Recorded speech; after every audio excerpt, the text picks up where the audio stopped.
One of my biggest pet peeves is when, after a trauma, after a loss, people say, hey, well, time heals everything. Just wait it out. Give it some time. You know why that's one of my biggest pet peeves? Because it's bullshit.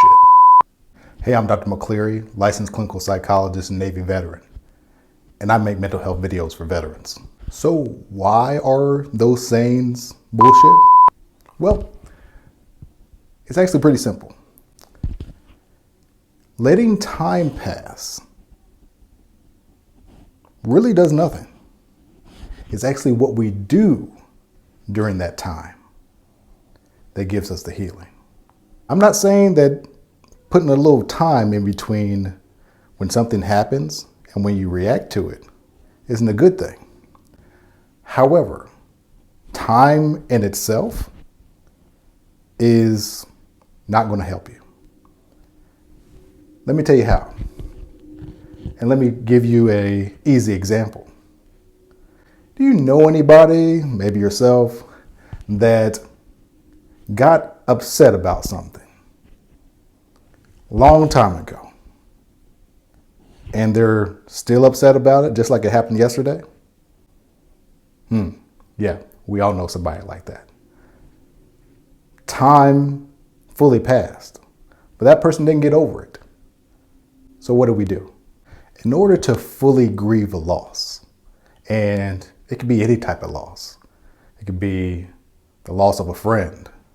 It could be the loss of a relationship. It could be somebody's death. But it doesn't even have to be people. It could be the loss of a precious item. It could be the loss of a limb. A loss is a loss. And for most losses, they need to be grieved. I hear some of you guys saying, oh, that's all well and good, Dr. McCleary, but I have PTSD and I don't want to look at this stuff. I'm glad you said that, because sometimes losses and trauma happen at the same time. Sometimes the loss is actually a result of the trauma that happened.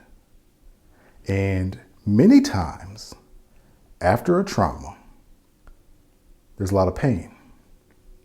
Last thing any of us want to feel is pain. So what do a lot of us do? What do a lot of us do to avoid the pain? That's right.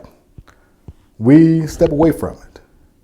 We tell ourselves we're not going to associate with anything that looks like, smells like, tastes like, sounds like the trauma. And here's the problem. Many times, PTSD symptoms, especially avoidance, end up getting in the way of the very natural grieving process that needs to take place to actually get over that loss. So for many people that suffer a traumatic loss, say they were in combat and they lost a buddy, they can't even fathom touching the loss of their buddy because they don't want to look at that. They don't want to feel some of those emotions, think some of those terrible thoughts. So both of them continue. The PTSD symptoms continue and the grief continues. It seems like you lost your buddy yesterday when it happened 10, 20, 50 years ago. That's something to look at. If you're liking this content, go ahead and hit that like button. Sometimes when you get into PTSD treatment, and maybe that PTSD treatment is very successful, flashbacks go away, nightmares go away, those intrusive thoughts start to lessen, and then you're faced with something else. You're faced with some grief, some intense sadness that you haven't been able to feel this entire time. It kind of hits you all of a sudden. It's almost a reason to not go to PTSD treatment, not look at your trauma, because you don't want to touch that stuff. That is completely normal.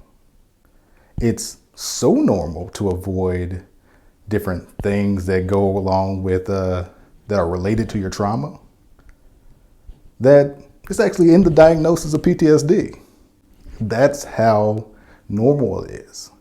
And it's also so normal that right after a trauma, we're not even going to diagnose you with PTSD. You know why?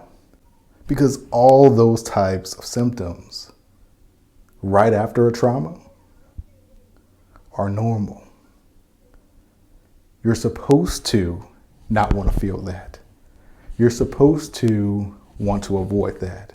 You're supposed to have those intrusive thoughts, because that's how your mind is actually processing this stuff.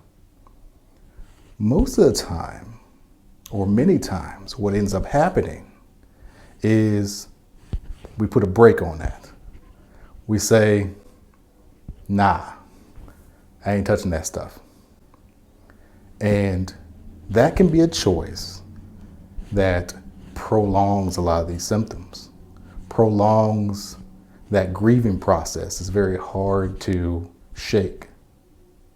Okay, doc, so you're telling me that I kind of have to make myself feel like crap in order to get over this? It's not exactly what I'm saying, but it kind of is what I'm saying. A loss often comes with some sadness. And if you feel like you're incapable or struggle or choose even not to feel some of that sadness,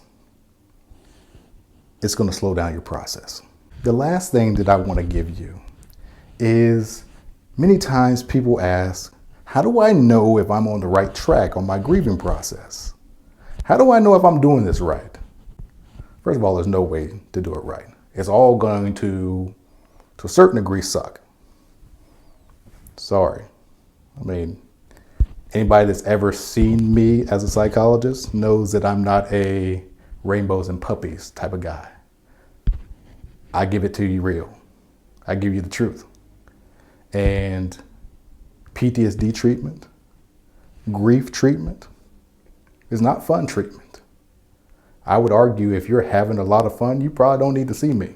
You know that you're on the right track with your grieving process when you start to see the whole person again. All right, doc, what do you mean by that?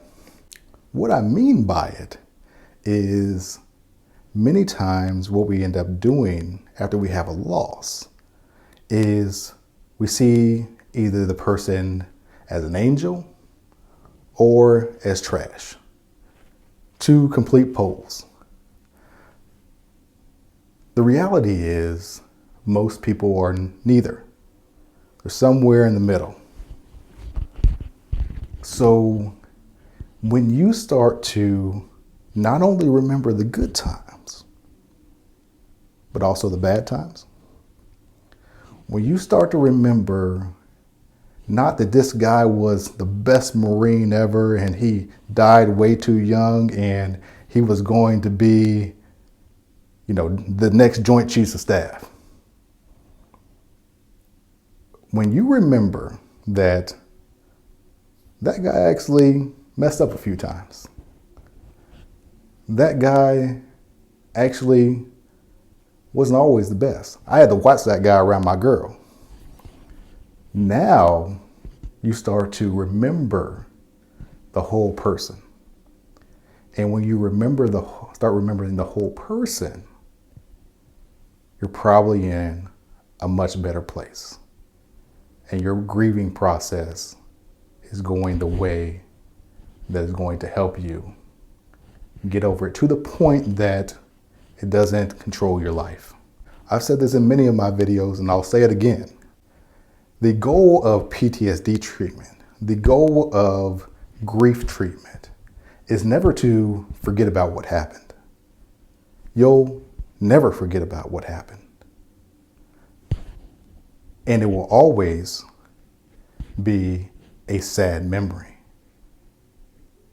In no world, in no treatment, do we turn your terrible and horrific memory into a happy one. I don't have anything for that. What we want to do is to take the power back from that memory. Put it where it needs to go with the other important memories, but not let that memory affect your day-to-day life. That's what we want to be. Something to think about. If this video was helpful for you, and I hope that it was, please share it with another veteran.